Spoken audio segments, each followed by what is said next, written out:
안녕하세요. 마요회입니다. 오늘은 제가 좀 특별한 말씀을 또 드리려고 합니다.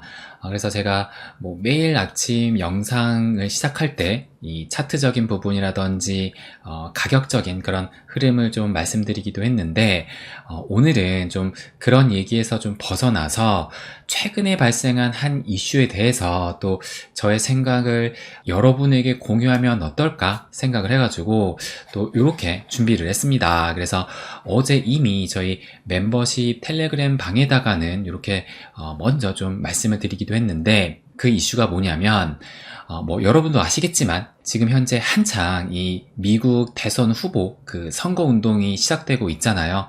근데 결국에는 지금 이 바이든이 사퇴를 했어요. 그러면서 현직 이 부통령 이 해리스가 그 다음 민주당의 대선 후보로 지금 유력해 보이는데요.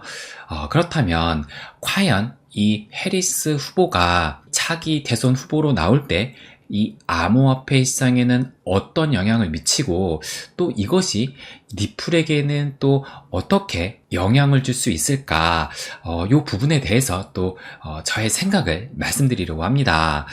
그래서 먼저 그 결론부터 말씀을 드리면, 저는 이 바이든의 사태가 오히려 이 암호화폐 시장, 그리고 또 더 나아가 리플에게도 오히려 더 잘된 것일 수 있다, 이렇게 또 말씀드리고 싶어요. 왜냐하면 먼저 이것을 좀 보여드리면, 일단 현재 이 대선의 그 미래를 지금 전망하는 자료를 보시게 되면, 보시는 것처럼 트럼프가 당선될 확률이 64%고, 그 다음에 이 해리스 부통령이 당선될 확률이 32%니까 거의 좀 기울어진 운동장이 아닌가 저는 생각이 듭니다. 그렇다면 지금 이 민주당 입장에서도 이 상황을 좀 역전시킬 수 있는 그런 반전의 카드를 반드시 또 꺼내야만 될 거예요.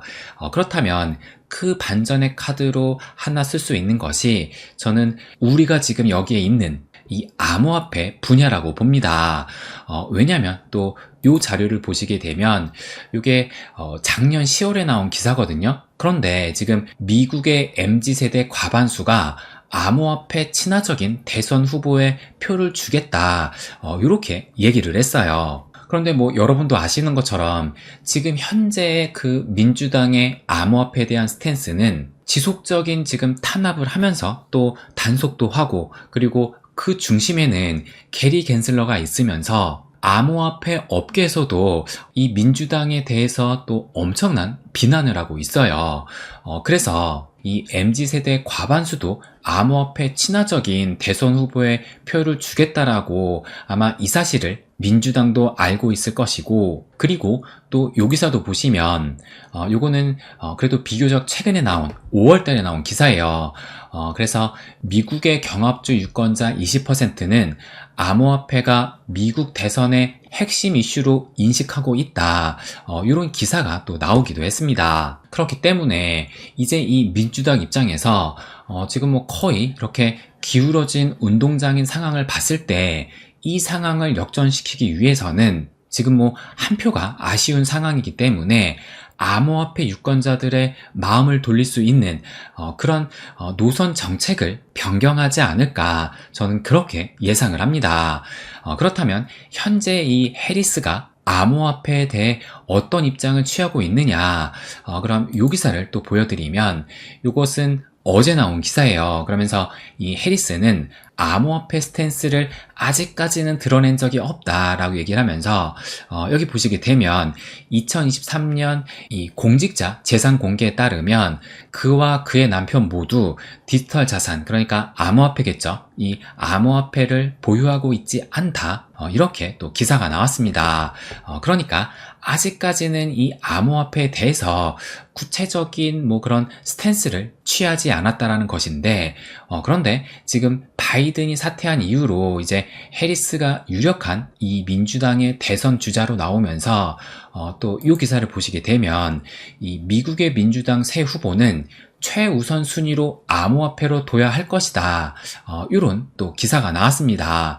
그러면서 좀 더 자세히 보시게 되면 바이든 행정부에서의 제한적인 암호화폐 규제가 4년 더 지속되는 것은 견딜 수가 없다. 민주당은 암호화폐가 미국 경제에 도움이 된다는 사실을 인정하고 SEC의 집행은 부적절하다고 지적해야 된다. 업계 이해 관계자들에게도 직접 다가가 좋은 정책을 개발하기 위한 노력을 보여줘야 할 것이다.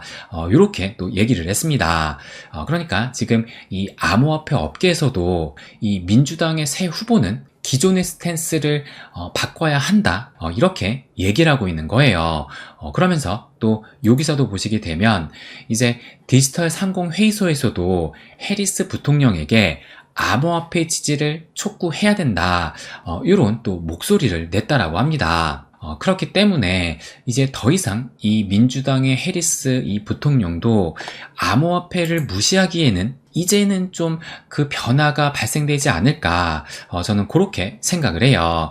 그래서 제가 어제 뭐라고 말씀드렸냐면 해리스의 민주당 입장에서도 어떻게든 트럼프를 역전시켜서 이길 전략을 세운다면 암호화폐 기존 정책은 폐기할 가능성이 크지 않을까라고 말씀을 드리면서 한 명의 유권자라도 마음을 돌려야 하는 이 상황에서 암호화폐를 수용할 가능성은 저는 더욱더 커졌다라고 생각을 합니다.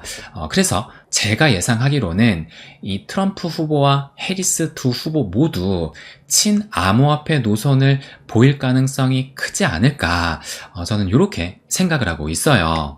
그래서 또 요 기사를 보시게 되면 지금 뭐 트럼프의 공식 공화당 플랫폼에서도 암호화폐 단속 중단을 이 공약으로 내걸었기 때문에 이 민주당 입장에서도 이 대선 암호화폐 공약으로 비슷한 좀 친화 정책들이 나오게 된다라면 그 기대감으로 해서 뭐 대선 전부터 상승장에 연출될 가능성도 상당히 좀 높지 않을까, 저는 그렇게 또 생각을 합니다. 거기에 제가 아까 이 리플도 오히려 좀 긍정적인 요인이 됐다라고 말씀을 드렸잖아요. 그러면 그 부분도 좀 하나씩 말씀을 드리면, 일단 이 7월 18일에 예정돼 있었던 비공개 회의가 뭐 아시는 것처럼 결국엔 또 취소가 됐어요. 그래서 이것이 취소된 직후에 또 가격적인 하락이 나오기도 했는데, 그런데 지금 뭐 어제도 좀 비트코인이 약세 흐름을 보였는데도 불구하고 이 리플 같은 경우는 결국에는 또 상승으로 마감을 했고 지금도 뭐 소폭이지만 상승을 또 보이고 있습니다. 왜 그러느냐, 뭐 이 이유 중에 하나를 저는 얼마 전에 취소됐던 그 비공개 회의가 지금 7월 25일 오후 2시로 다시 그 일정이 잡혔기 때문에 이것에 대한 그 합의의 가능성이 다시금 좀 그 기대감이 커지는 것이 아닌가, 또 요것을 들 수 있을 것 같아요. 그래서 지금 뭐 바이든도 사퇴하고 뭐 민주당 입장에서는 어지럽게 그 상황이 돌아가고 있기 때문에 지금 뭔가 이 물밑에서도 이 SEC가 노선 변경을 위한 그런 무언가의 합의가 도출될 가능성도 나올 수 있지 않을까, 저는 그런 생각이 또 들기도 합니다. 그런데 설령 이 비공개 회의가 아니더라도 또 이것을 좀 보여드리면 지금 이 게리 겐슬러 같은 경우가 언제 취임을 했느냐, 그것을 한번 좀 살펴보면 여기 보시는 것처럼 2020년 11월에 바이든이 당선이 되면서 대통령직 인수위원회에서 금융감독 분야로 인수인계를 이끌었는데, 그러다가 2021년 1월 12일에, 그러니까 이때가 한창 그 리플이 소송에 맞아가지고 대폭락을 했던 그 시기일 때입니다. 그래서 이때 지금 조 바이든 대통령이 겐슬러를 제33대 미국 증권거래위원회 SEC의 위원장으로 임명을 했던 겁니다.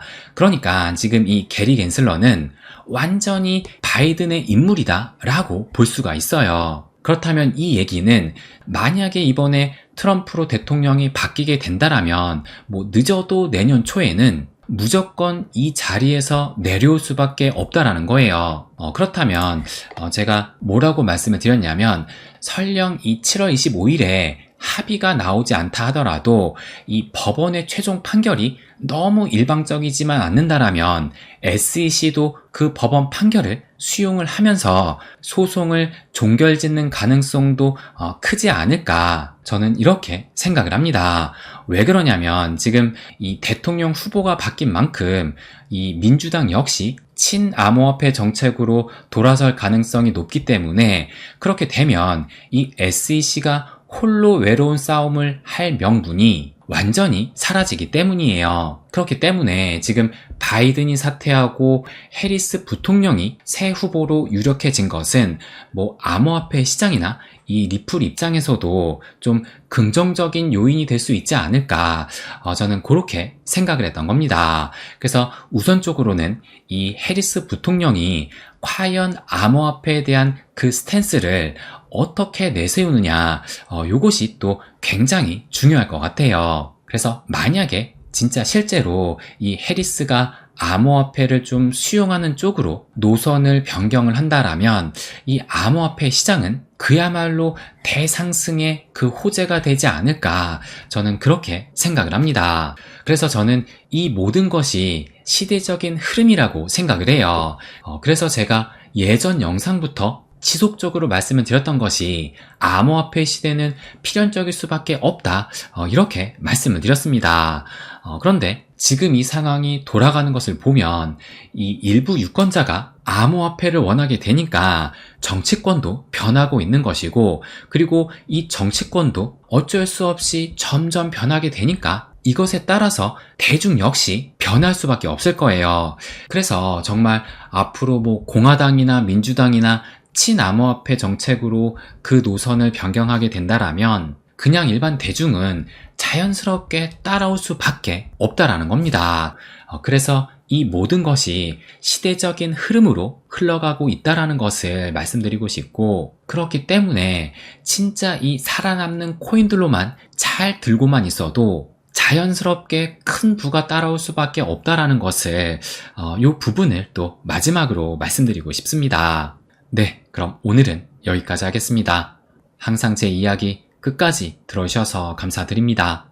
부자가 되는 길, My Way.